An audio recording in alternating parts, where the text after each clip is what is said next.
নমস্কার, আমি মিলন স্যার। পাল একাডেমি সেন্টারে তোমাদের সকলকে জানাই স্বাগত। আজকে ক্লাস 10 এর অঙ্ক বইয়ের যদি তোমরা কোষে দেখি 5.1 অথবা পৃষ্ঠা নাম্বার 82 বের করো, তাহলে সেই 82 নাম্বার পেজে তোমাদের 6 দাগের 1 এবং 6 দাগের 2 এই দুটো অঙ্ক তোমরা সেই 82 নাম্বার পেজে দেখতে পাবে। তো আজকের এই ক্লাসটিতে তোমাদের 6 এর 1 এবং 2 এই দুটো অঙ্ক কিভাবে করতে হবে সম্পূর্ণ বিস্তারিত আলোচনা আমি করব। এর আগে তোমাদের আমি এই অধ্যায়ের অনুপাত এবং সমানুপাত, অ্যাকচুয়ালি এই অধ্যায়টি, এই অনুপাতের আমি বেশ কয়েকটি ক্লাস অলরেডি আপডেট দিয়ে দিয়েছি। যারা এখনো পর্যন্ত দেখোনি তারা দয়া করে একটু দেখবা। তাহলে চলো আর বেশি কথা না বাড়ি আমরা সরাসরি চলে আসি এবার প্রথম যে অঙ্কটি, সেই অঙ্কটি একটু খেয়াল করো। দেখো 6 এর 1 নম্বর অঙ্কটি কি বলেছে, 5x minus 3y is to 2x plus 4y equal to 11 is to 12 হলে আমাদের x is to y এর মান কত সেটা আমাদের বের করতে হবে। তাহলে এই অঙ্কগুলি হচ্ছে একদম সোজা অঙ্ক, শুধু তোমাদের একটু বুঝতে হবে, একটু ধৈর্য ধরে এবং মনোযোগ দিয়ে ক্লাসটি শুধু একটু দেখতে থাকো। দেখো তোমরা সম্পূর্ণ বুঝে যাবে। এই যে 5x minus 3y is to 2x plus 4y এই পদ দুটো যে আছে আর মিডল যে ইস টু আছে, আমরা কি করব, এটাকে বাই করে দেব, ভগ্নাংশে নিয়ে চলে আসবো। ওকে, দেখো একটু বা দিয়ে করি যেহেতু আমাদের মিডলে ইকুয়াল টু আছে। তাহলে আমরা 5x মাইনাস 3y এই ইস্টুটাকে আমরা একটু বাই করে দিলাম। ওকে, বাই দিয়ে 2x প্লাস 4y, তাই না, করে দিতে পারি, ইকুয়াল টু এটাও আমরা একটু বাই করে দিই 11/12 আমরা করে দিই। আশা করি কোনো সমস্যা নেই তোমাদের। এইবার কি করব, আমরা একটু কোনাকুনি মাল্টিপল করব, গুণ করি। দেখো কোনাকুনি এবার আমরা একটু গুণ করি। যদি গুণ করি এই পদ দিয়ে আগে আমরা গুণ করি, 5 আর 12 গুণ করলে 5 বারং 60, তার সাথে একটা x, আবার 12 সাথে মাইনাস 3y যদি গুণ করি মাইনাস থাকবে, 3 বারং 36, তার সাথে একটা y ছিল সেটা থাকবে, ইকুয়াল টু এবার এই 11 দিয়ে আমরা এদিকে গুণ করি, 11 দিয়ে প্লাস 2x যদি আমরা গুণ করি 11 দুগুণা 22, তার সাথে একটা x, আবার 11 দিয়ে প্লাস 4y যদি গুণ করি প্লাস থাকবে 4 11 44, তার সাথে একটা y। এখন কি করব, আমরা x যুক্ত পদগুলি এক সাইডে নিব এবং y যুক্ত পদগুলি আরেক সাইডে নিব। ওকে, দুটাকে আমরা আলাদাভাবে রাখবো। তাহলে 60x আছে থাক, আর এই 22xটাকে আমরা যদি এদিকে নিয়ে আসি, সমাধান তো আমরা সকলেই শিখেছো তাই না, তাহলে এদিকে আসলে হয়ে যাবে আমাদের মাইনাস 22x ইকুয়াল টু এখানে 44y আছে থাক। এবার কি করব, এই মাইনাস 36y-টাকে আমরা কি করব, এদিকে নিয়ে যাব। তাহলে এটা মাইনাস আছে, এদিকে আসলে কি হবে, প্লাস হয়ে যাবে। সমাধান তো আমরা সকলেই জানো। ওকে, হয়ে গেল। এবার 60 থেকে আমরা যদি 22 বাদ দিই তাহলে কত দাঁড়াচ্ছে, 10 থেকে 2 গেলে 8, হাতে আমার 1 আছে, 2 এর 1 3, 6 থেকে 3 গেলে থাকে 3, তাহলে 38x ইকুয়াল টু এবার 44 আর 36 যদি আমরা একটু যোগ করি তাহলে কত হচ্ছে, 6 আর 4 10, 10 এর 0, হাতে আমার 1, তাই না, 3 আর 1 4, 4 আর এই 4 8, তাহলে 80 হয়ে গেল একটা y। এখন কি করব, আমরা এই x বাই y করে দিব, এই x এর নিচে আমরা y-টা নিয়ে এলাম। ওকে, তার মানে আমরা x আর y পদটাকে আমরা বাই করব এবং যে সংখ্যাগুলি আছে সেটাকে আমরা বাই করে দেব। এখানে 80 আছে থাক, তার মানে এই 38টা হচ্ছে আমার কত হচ্ছে, নিচে আসবে।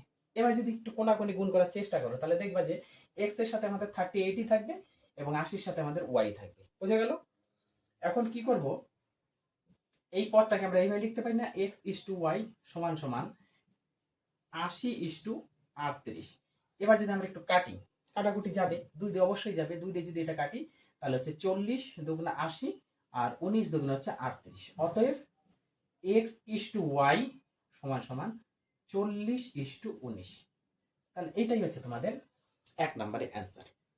কোনো সমস্যা আছে বলো, যদি সমস্যা থাকে আমাকে অবশ্যই জানাবে কমেন্টে। ওকে, এবার আসি আমরা 2 নাম্বার। 1 নাম্বার যেভাবে করেছি আমরা 2 নাম্বারও সেম একইভাবে করব। দেখো একটু বাদ দিয়ে করবো আমরা এই জিনিসটাকে, কি করব, 3a প্লাস 7b বাই কি করব, এটা 5a মাইনাস 3b করব, বাই করে দিলাম, ইকুয়াল টু এটা 5/3 করব, কারণ 5:3 আছে, 5/3 করব। আচ্ছা তোমাদের আরেকটু বলি, এই অঙ্কটা তো আমি সরাসরি করলাম, তোমরা একটু পাতাবে। ওকে, উপরের লাইনে এই লাইনটা করার আগে উপরে একটু অঙ্কটা পাতিয়ে নিবে, তারপরে করবে। দুটো অঙ্কর ক্ষেত্রে। ওকে, আমি এখানে কিন্তু পাতাইনি, অলরেডি কোশ্চেন ছিল, আমি কোশ্চেন থেকে করে দিয়েছি। ওকে, দেখো তারপর কি করব, কোনাকুনি যেহেতু এই অঙ্কের আমরা গুণ করেছি, তাহলে এই অঙ্কের আমরা কোনাকুনি গুণ করি। যদি 5 দিয়ে করি, 5 5 25 এ মাইনাস 3 5 15 বি ইকুয়াল টু 3 দিয়ে যদি করি 3 3 9 এ প্লাস 3 7 21 বি হয়ে গেল। এবার এ যুক্ত পদগুলিকে আমরা আলাদা করব। 25 এ আছে থাক, আর এখানকার 9টা এদিকে আসবে, তাহলে হচ্ছে মাইনাস হয়ে যাবে 9টাই ইকুয়াল টু 21টা বি তো ছিল, থাকবে এইদিকে। এবার এই দিকের মাইনাস 15টা যদি যায়, তাহলে এদিকে হয়ে যাবে প্লাস 15টা বি, তাই না? এবার 25 থেকে আমাদের 9 যদি চলে যায়, তাহলে কত হচ্ছে? তাহলে 15 থেকে 9 গেলে থাকে 6, 15 থেকে 9 গেলে থাকে 6, হাতে আমার 1, তাহলে হচ্ছে 2 থেকে 1 গেলে থাকে 1, তাহলে 16। তার মানে 25 থেকে 9 গেলে হচ্ছে 16 হয়। তার সাথে একটা এ ইকুয়াল টু, এই দুটো প্লাস করতে হবে। 21 আর 15 কত হবে? 5 আর 1 6, 2 আর 1 3, 36 বি। সেম ভাবে এটা কি করব, এর নিচে আমরা বি নিয়ে আসব, সমান সমান উপরে এখানে 36 আছে থাক, তার নিচে আমরা 16 নিয়ে আসি। দেখো এর সাথে যদি গুণ করি 16 থাকবে, বির সাথে যদি গুণ করি 36 থাকবে, তাই না? তাহলে এই জিনিসটাকে আমরা এইভাবে লিখতে পারি, a is to b সমান সমান 36 is to 16, তাই না? এবার যদি কাটাকুটি যে কেটে দেবো, অবশ্যই কাটবে। দেখো 4 দিয়ে কাটবে, 4 নং 36, 4 4 16, সরাসরি কেটে দিলাম। ছোট ছোট সংখ্যা দিয়ে কাটলেও হতো, তাই না? তাহলে আমরা পেয়ে গেলাম a is to b সমান সমান 9 is to 4।